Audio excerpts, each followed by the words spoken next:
This is The Cluttered Path, stories about life and the human experience.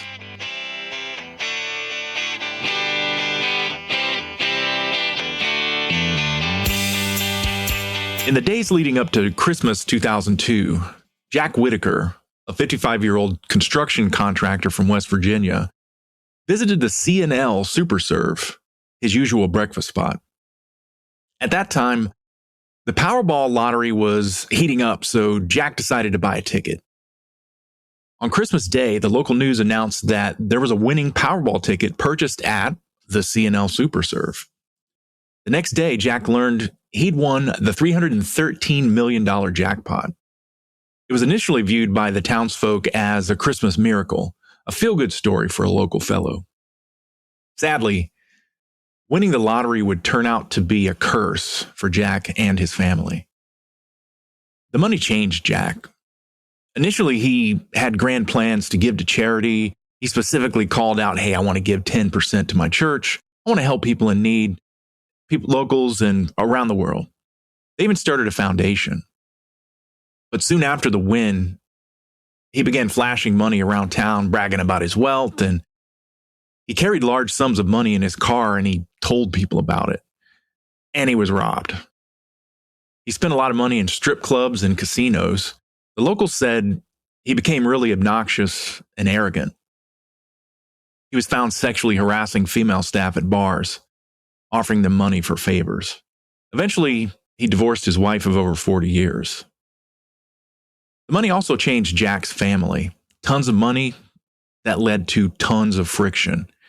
Cars, houses, toys purchased for family members led to a lot of hate and discontent. A particular tragedy within the family was Jack's granddaughter, Brandy. He lavished her with tons of cash. The kids at school knew about that, and they didn't like her.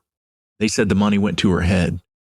That left her isolated and alone, and she turned to drugs. Eventually, she became addicted to crack, and she died at the age of 17. Her body was found wrapped in a tarp near her boyfriend's house.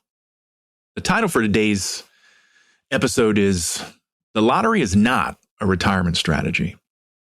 James, we talked about the lottery in passing and decided to do an episode on this.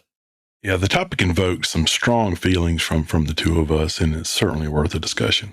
Agreed.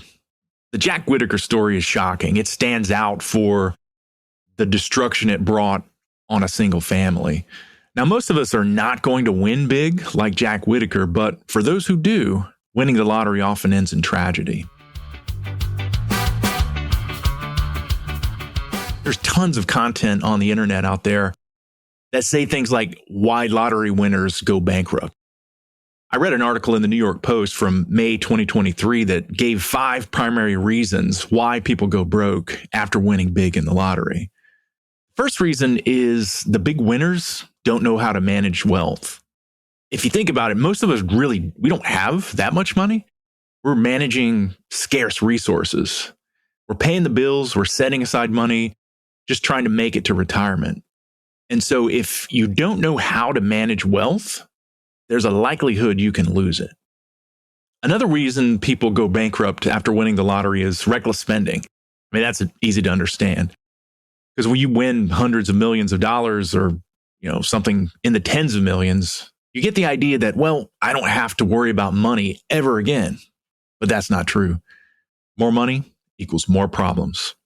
I know a sad tale of college kids being drafted into the big league. They end up making millions of dollars, and then a few years later, they get cut from the team. They leave the professional athletic world with no money. Kind of a sad tale, but reckless spending does that. They also overestimate their winnings. The government is going to get their cut. After all, the lottery, it is a tax. That is why they've instituted that. And that is exactly why the government sponsors the lottery, because they get their cut and people think, well, I've won $100 million. Okay, well, you only have about 50 million left after taxes. So just a heads up. But overestimating winnings, that's another way people go broke. Also, foolish investment. Problem here is that we come into a lot of money, we want to do something with it, and we end up putting our money into things that we don't understand and we lose. Things like startups, companies, buying crypto, buying restaurants.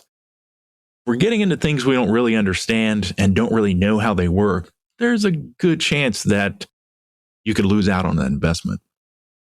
There's also people demanding money. If you win big in the lottery, you're going to get a deluge of requests from people in need, often fake stories. And it's heartbreaking to say no. And you get this money and you're like, oh, and I've never won the lottery like that, but I can imagine there's this guilt. You're like, oh, I've gotten this windfall of money. These people need help.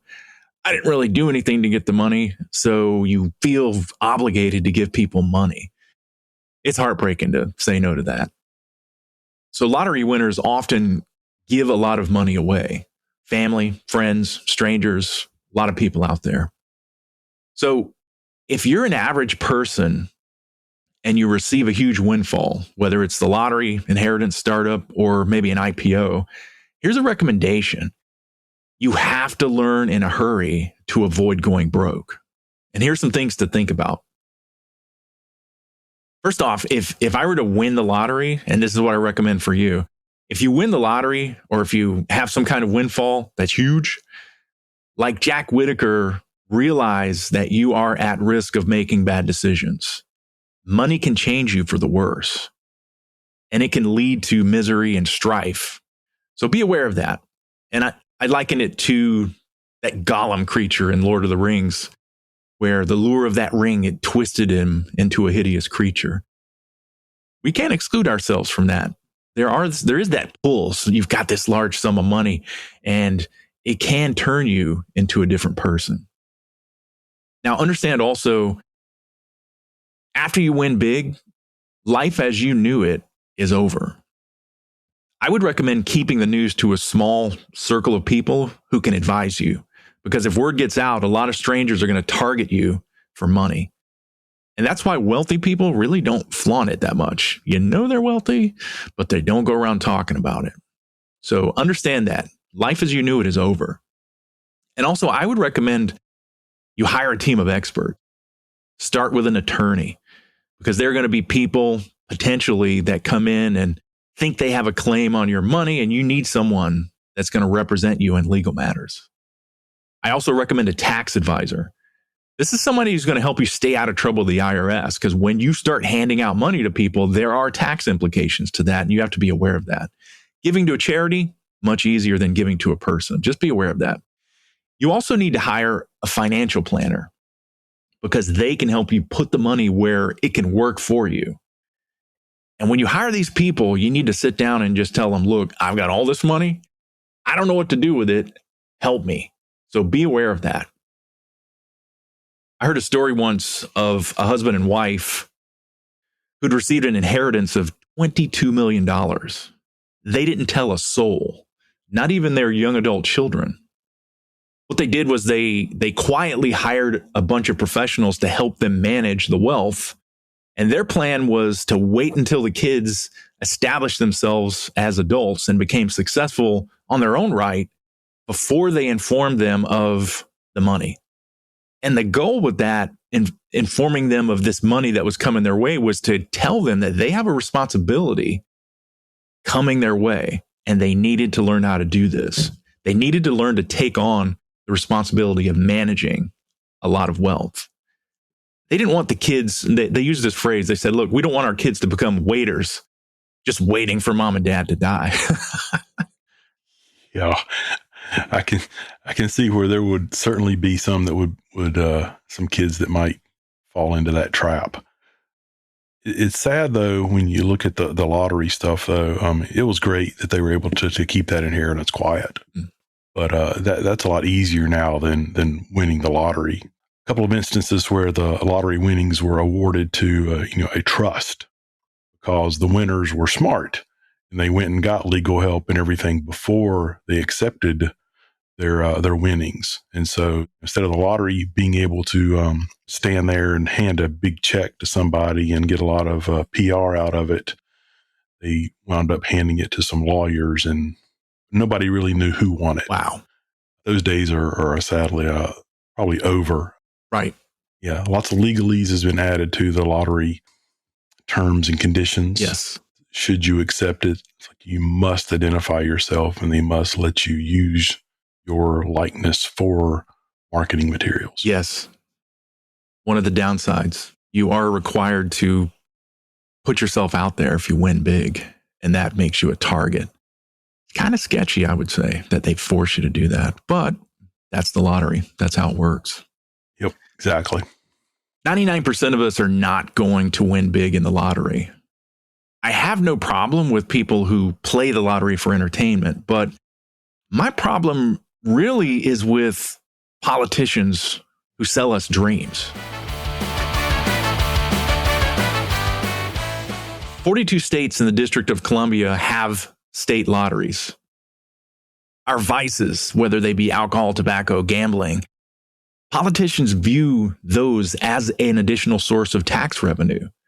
And to keep the money flowing, the politicians have to sell it to us. And there are a couple of dreams that the politicians use to sell us on the lottery. Dream number one is the enticement. They come to us and say, you might actually win. So when they're crafting bills in the state legislatures, they specify, they say, look, a majority of the lottery revenue must be paid out to winners. We got to pay the winners, because if you're not winning, you're not going to play. If they don't see people out there winning, people won't play as much. And then they specify in the bills, they say the government gets a smaller yet sizable portion of that revenue. And then they have to allocate a percentage to the company that's running the lottery. Now, that's still big money. So these companies lobby for this. So they partner with state legislatures to lobby to get the state lottery in place. It's big money for the state. It's also big money for the management companies. Now, looking at the stats, you have to consider when they're enticing you to say you might win. You see these advertisements on TV or you see these billboards out there. You have to realize the actual likelihood of winning a PowerBall jackpot is 1 in 292 million. And what that means is if you went out and bought 300 Powerball tickets, you have roughly the same chance of winning as being struck by lightning sometime in your lifetime. That's a pretty slim chance of winning. And I have to say, the lottery is gambling. But when you think about gambling, in my mind, casinos they're more upfront about their business model. And also, if you're gambling and you're going to a casino, there are some games you can play where your mental capacity, your strategy, and your skill can be a factor to help you win. So if you're thinking things like blackjack and poker, with poker, you're playing against other people and you're using skill and mental capacity. It's almost a little bit fairer there, I would say, at the casinos. But when you think about buying lottery tickets, scratch off, or playing any of the games that they present to us, it's strictly a game of chance. You're handing over money. You may be giving some numbers in. It's a game of chance. But there are some similarities between the lottery and casinos. Casinos string you along. They keep you hopeful. If you go to a casino, you don't see the sunlight. And if you prefer to sit at the slot machine, you can sit there for hours just making these small bets over time. There's no sunlight. There are no clocks on the wall. You don't know what time of day it is. And your money slowly dwindles over time. So they're good at separating you from your money. But some of the games you're actually using your mental capacity to win. Another similarities is the lottery actually also strings you along. You play your numbers, you try the scratch offs for more chances to win. You have better chances at winning smaller amounts here and there using scratch offs in other games. I have a friend who buys scratch offs pretty often, actually, and he once won $100,000. After taxes, he brought home $72,000, and he said, "Oh, this is great. I'm going to use this for a down payment on a house." That was a good thing, and it was a good story. And when you hear those stories, that's going to encourage people to keep playing. And that's why the lottery, they have to get your likeness. They have to get you to agree to participate in marketing of the lottery to get people to keep buying. Yep. That's one of the great things about the legalized lotteries is that the odds of the winnings have to be published on the back of every one of those scratch offs, or at least on the website where the scratch offs are coming from or whatever. They all have the odds posted. I think it's actually on the scratch off itself. from the multi-state Powerballs even down to the little scratch-off things, they're all posted. So in other words, they're telling you that you're not likely to win. Yes. So being upfront about it. Right. But on the back end, if you win, they're going to market this thing and get people to, oh man, he bought this lottery ticket at this store. The odds are better there. I'm going to go buy tickets there. Yep. There are places where if they sell a winning ticket of a certain value, that at least in North Carolina, they're allowed to get a sign to put out front that says, a winning ticket was sold here. Right. And then the store owners, they're incentivized because they get paid too. So that's the hook for the businesses. You got to realize there are a lot of people making money off of this aside from the winners. So just be aware of that. That is the enticement aspect of it. Now, a lot of people don't like that. They're like, ooh, it's gross. I don't want you advertising. I mean, you think about the tobacco companies and how they advertise cigarettes. Used to have race cars with Marlboro Red on the side. And we didn't like that. It was detestable. We don't really allow that type of advertising anymore. And there was a huge lawsuit against the entire industry. The tobacco companies tried to put them out of business, but really it turned out to be another racket, I would say. More tax revenue from tobacco. That's how that worked out. So people detest, they're like, oh, this is seedy. I don't like this. I don't want you advertising these vices to people. So what they do to speak to those people is they sell dream number 2, and that is this. They appeal to our charity. And they say things like, it's for the children. It's for education. And you look up and you view the data on education spending. It really does show otherwise. Now, if you go out and look up articles on this topic as well about where the money is being spent, you'll see a lot of information out there. And I found an article in the Washington Post, and it talked about education spending as it relates to the lottery. And here's the biggest problem. The more money lotteries bring in, the more states cut education budgets as they anticipate more windfalls from lottery money coming in. Did you hear that? They cut the education budget in response to additional lottery money coming in.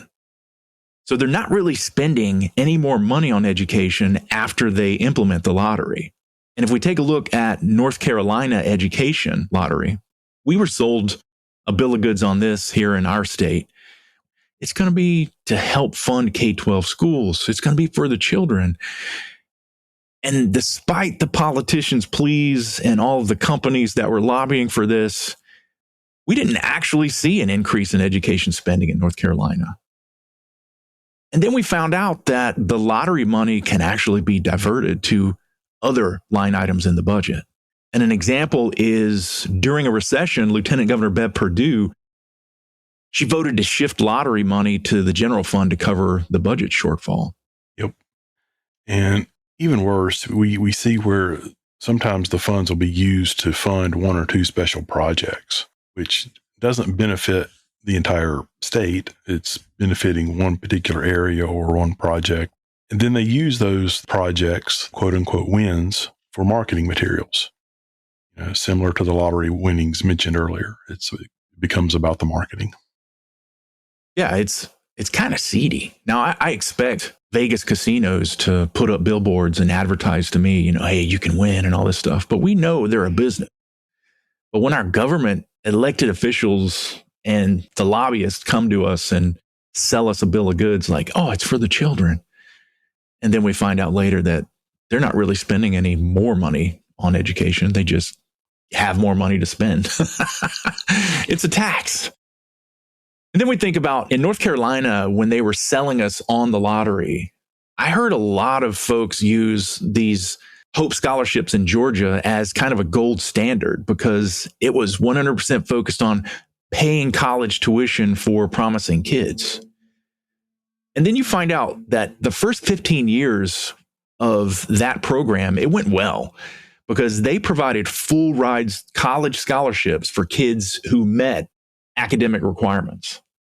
And they actually identified and reserved these funds for lower income kids because they had a policy that said you had to be from a household where the income was less than $66,000 per year. Otherwise, you weren't eligible for a Hope scholarship. And the lottery revenue covered all the costs of the program. It was good. It provided a way for poorer kids to get a leg up and be able to get an access to a good education. But that was the first 15 years. And then problems arose.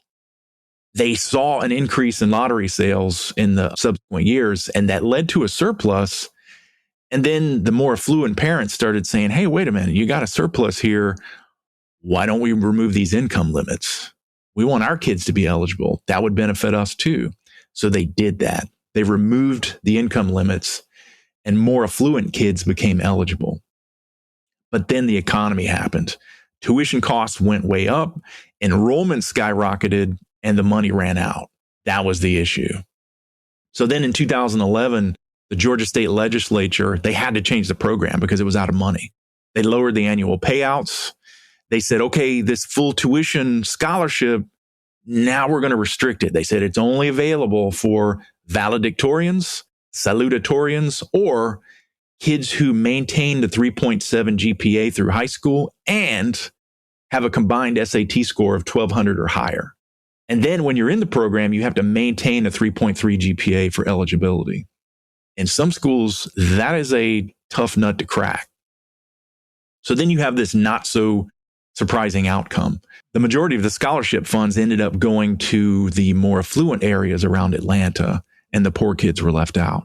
So the original intent of the Hope Scholarship was totally missed because the richer kids were actually getting the majority of the money.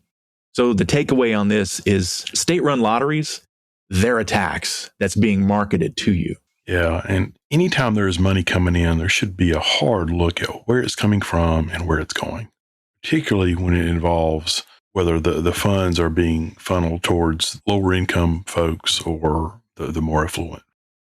I'm all for things getting set up to help the lower income folks.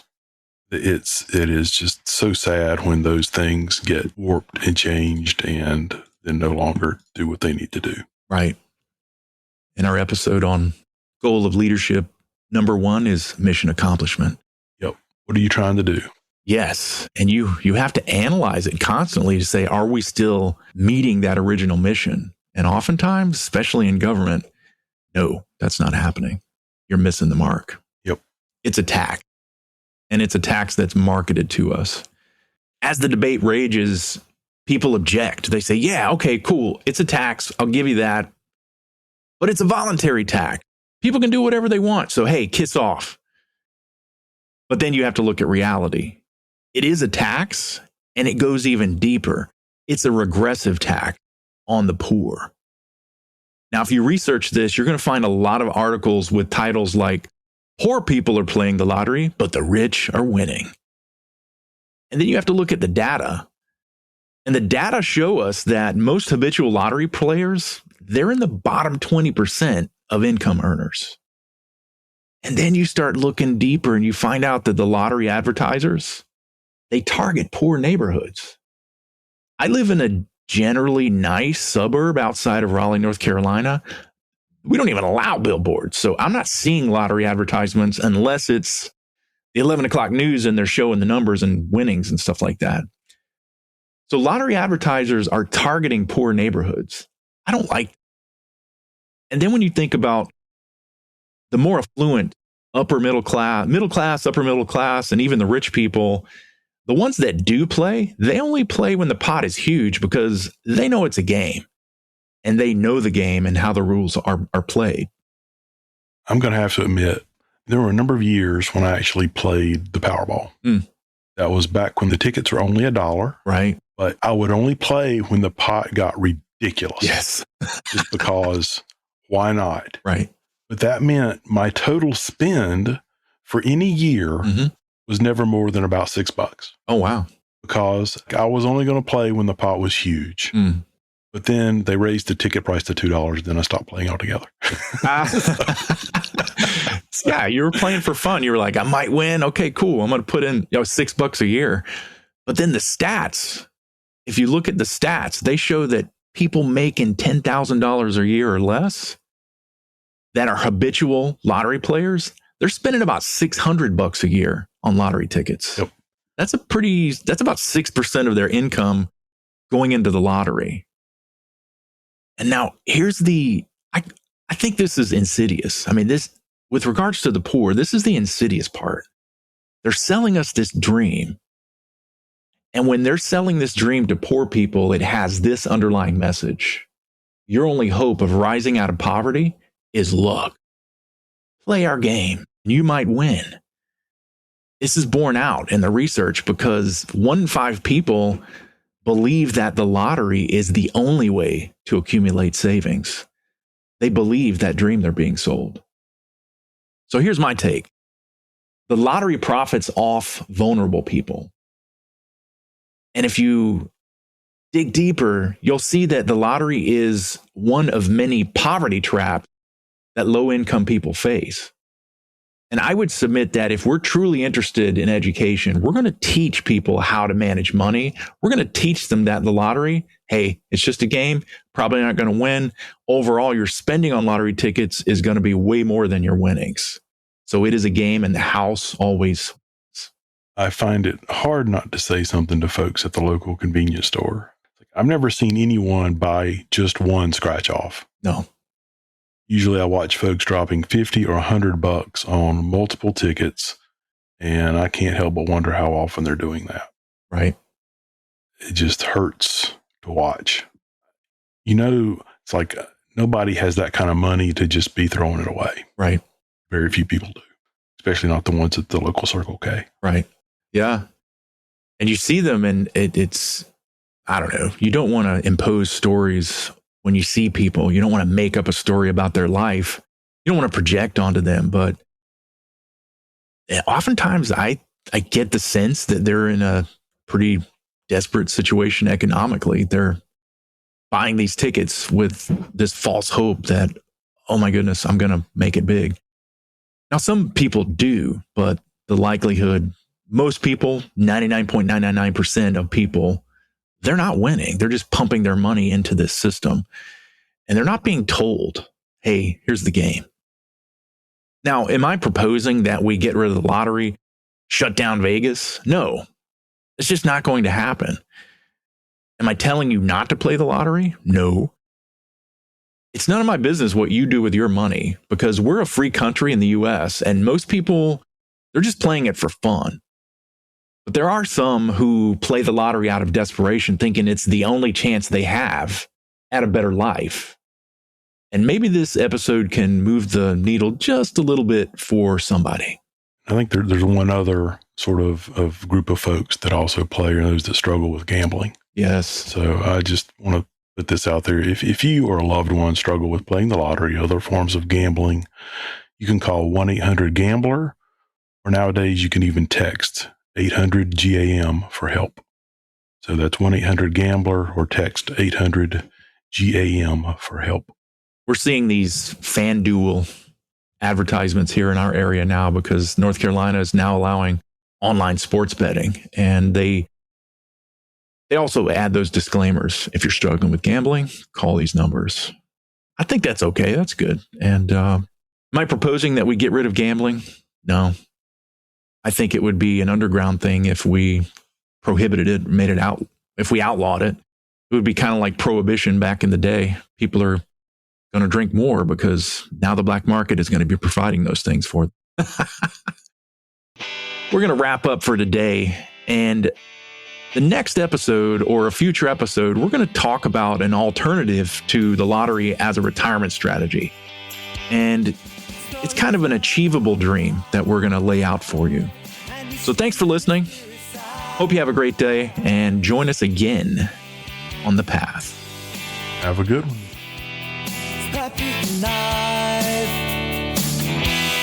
And it seems ugly, blind, and every heart a ticking on easy night. This is the cluttered path. Stories about life. Let's get it for tonight.